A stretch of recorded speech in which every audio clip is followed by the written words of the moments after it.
Good afternoon, guys. It's at 4 p.m. Today is Tuesday, and let's start with the pre-market notes. This week hunting levels are the key now for sellers to hold below, right? And so far price is holding below it, right? So at least sellers have a control. Okay, now this is a running note for this week, right? So price may exhibit choppy behavior due to waiting game for Jackson Hole, right? And Powell's speech on Friday, Thursday and Friday basically, and GDP news also. So you may expect a choppy days, choppy down days, choppy up days, in between somewhere, So you don't have to get excited. When price moves, you don't have to get excited. But instead, if it moves, you take profit, So today is all about this week hunting level plus dream number for NQ and ES only hunting levels, preferred and backup areas, right? So notes are very clear here. The focus on preferred backup areas, dream number, hunting levels, those levels are key levels, those levels may give you trades, and that is all we care, right? Even though it's a choppy market, all we care is a few points out of those levels, So we will gauge day trading direction based on these levels, and then we will do level to level trading, right? See, I use word level to level trading. I didn't say we are looking for a moon or earth, right? Due to this week idea of choppy behavior, we do not want to become too much aggressive in shorts. Despite, see, here is a twist, See, Friday we had a down move, right? Thursday we had some down move. Monday we had a strong down move, right? Everybody is now favoring shorts, right? Including me too. But look, the way I read it is we do not want to become too much aggressive in shorts. See, it's like opposite. If you ask anybody else, they will say, man, short, right? But now I'm thinking opposite. I'm saying, despite the aggressiveness, what price is showing us right now, which is sellers in control view, right? We are open for still both sides. 60% sellers, 40% buyers. See that? So I'm opening a door even for buyers. Even there was not a single signal to go long in last 3 days, right? But still I opened up today. Even overnight was not suggesting any buying signal. But still I'm saying, that look for 40% buyers, right? Why? The way I read it, it's simple answer, the way if you watch price action too much, then you will know, what is going to happen. You might have to have an idea, and you can see it right off the open. This guy's controlled it, right? Then this guy stepped in. See, that is exactly what I was looking for in the morning. That this scenario may happen, because in the morning, early morning, 5 o'clock, I run through all the scenarios, like line by line, that hey, if price comes to this level, then what will happen? What could be the possible scenarios? If that thing happens, then what? If price breaks the level, then what? I'm thinking literally going scenario by scenario, level by level, and then I'm giving you the levels, and then I'm writing the notes accordingly based on whatever I'm thinking, So for now, below Globex high, sellers have a full control. Above Globex high, that control will reduce it to 60%. So buyers may come. Then we can have move both ways, right? Both ways. Backup buyers area is a good support for buyers to defend, right? And then these are the dream numbers: 898, 849, right? So it is simple story today, right? 898 is a dream number, right? And 849 is a dream number, which is also backup buyers area. See, price didn't get to here, right? This was yesterday's low that they defended it. When price touched here and touched in ES here at the same time, it was a bullish disconnect. Look at AD. Value of AD was almost, I would say, 500 or so, right? While price is like almost how many points? Almost 15 points below yesterday's close. So it's a bullish disconnect. Simple. Go long. Simple, So I was talking in pre-market voice. So I missed this one, right? Because I was talking. And anyway, I didn't miss it actually. While I was talking, right, I was already done trading, right? Because I was about to leave. And then I saw this thing. So I just included these things, right? But this was a long actually, right? Because it was a bullish disconnect, right? And momentum was not bad, it was neutral, right? So and then price went higher and higher and higher, right? So you don't get excited while looking at this, that now buyers have a control. Wrong assumption, you know, because I said it will move both ways. And in pre-market also I said if NQ goes to 13,020 to 50 area, you know, so which is this area 20, this is 20 almost exact 18, right, 20 to 50, you may see some sellers, right? And that sellers, how strong they are, if they are strong, you will see, you know, they're gonna trap these buyers, you know. So ideally if they are strong, price will slice through these two lines, you know, because these two lines are powerful, right? You know, the blue lines. But if it holds it here and then take out this, then those sellers are not strong, right? So but then selling did came, right? The way I said it in pre-market voice, that selling may come from this area, right? So it did come despite this up move, right? Even I told you these things at 9:15, right? That NQ may come here and you may see some response, right?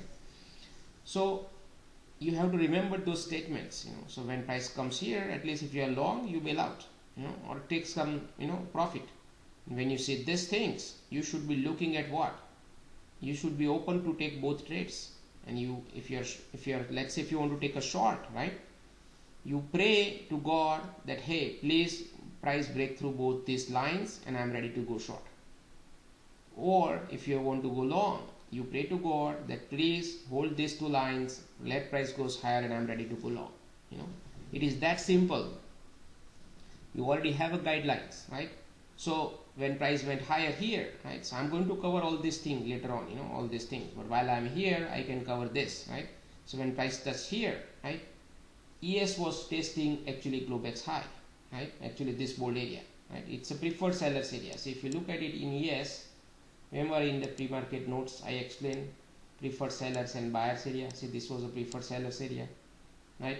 So ES was testing preferred sellers area, it was right above Globex high, right? Say I would have included 59 to 60 as a preferred sellers, but instead I choose 60 to this area. See how the level works now.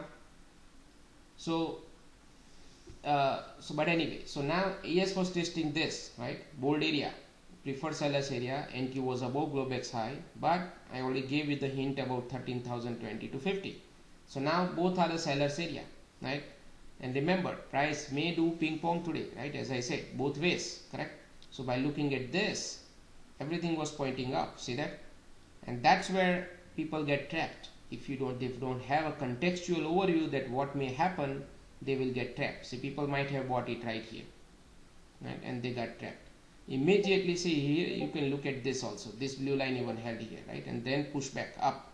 But then what happened? See that? 13,004, it held it. Then price came down. See, at this point you should know that they are trapped actually, you know, or they're about to get trapped, right?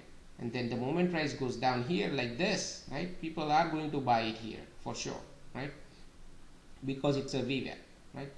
But you should be looking for not long, you should be looking for short right here. If price, you pray to God that price comes here so you can short, you know, because that was, at that point, it was not only breakout fail and not only response from this, it was a failed breakout of Globex high too, you know, in both of this.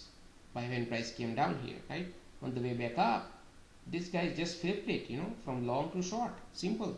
So this was your already valid short right here and right here. See, this short, the first test of this resistance, it's only to be taken when you have a process defined, right, to fade the key areas based on my notes. Then you can have an auto short here and auto short here, or otherwise you look for confirmation, you know, in the situation like this when you see intraday prices going higher and higher, stepping up, right?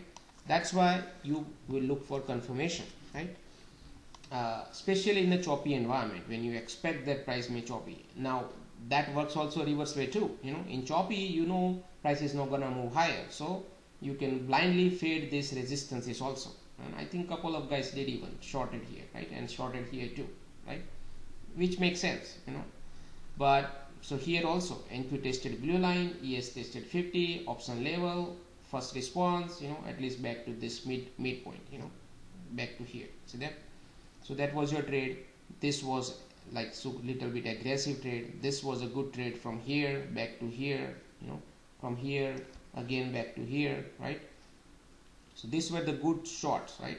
And then price touched this Globex high here, see that? And then there was another trade. If you want to take it, otherwise buyers and now sellers, day is going to be screwed now. So you stop trading right here. There is no point trading further. Or if you want to trade it really, so after this point onwards, you don't trade. But let's say if you want to trade, then it's a ping pong price action, screwed up day. That means both sides are active. That means you don't get involved in the middle, but you target specific areas. When price build a balance like this, right? You short here, go long here, short here, go long here, right? Or you wait for a failed breakout and breakdown, then you trade, opposite way. So like here, see that when it break down here, right? Back up, again try to go down, correct? And then it just went higher, right? So here you can go long, right? Here also you can go long, but you have to manage it then, right? Because you are fading against it, right? But anyway, this price action is not good to discuss even. It's a garbage price action, But you can see my notes here. See, buyers trapped, sellers trapped, sellers trap again, sellers trap again. Here everyone give up and they accept the truth. That's where the price will move. At 1532, this is where I typed in Discord that now, when everyone is give up, then price will move like this. See, and then you can see it after that price just moved, right? And it closed right at this blue line. See, those blue lines are powerful, this and this, right? But these were the only trades, right? Now what I did today, right? So since I had to go out, what I did was I already explained this in pre-market voice, after the open when I was in a Discord, right? So I took this trade here, like I explained why the rationale also, because I had to go out. I had only 5 minutes to trade, so and in 5 minutes I can only grab few points, right? So I have to be precise because I have only 5 minutes to trade, right? So I put 10 contracts right here, at 917 short, and then I bailed out at 902 or 905 or somewhere, 10 points basically I got it, so 917 to 907, basically right here somewhere, and I shorted it right here, 10 contracts NQ, regular 10 contracts, 10 points. So I had a 10 times 10, 100 points in NQ in just 2 minutes, right? So this was my trade. And actually I showed this trade in Discord, and I also explained, to all these good folks that why I took this trade and what was the rationale behind it, and it has to be like surgery, like precise location, right? So these were my 10 contracts right here, just 1 minute of trade.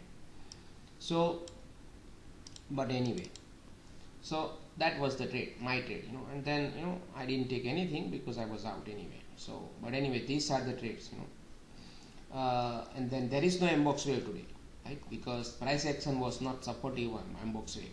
The moment you see this, see, I opened mbox wave early in the morning at 9:30, 9:25. At that time I said mbox wave is showing some buying activity, right? And then you can see price went higher also, right? But then after I took this trade, I stopped doing mbox wave, and then because this and this shows me that both parties are active now, so in that case no point in looking at mbox wave, because it will give you false signals for sure. When it will show you demand and then you are ready to go long, somebody will short it, or vice versa, so there is no point even looking at it, I know. But anyway, so there is no point even looking at the chart for mbox wave today, so we'll see if tomorrow there is something, and that will be all for today.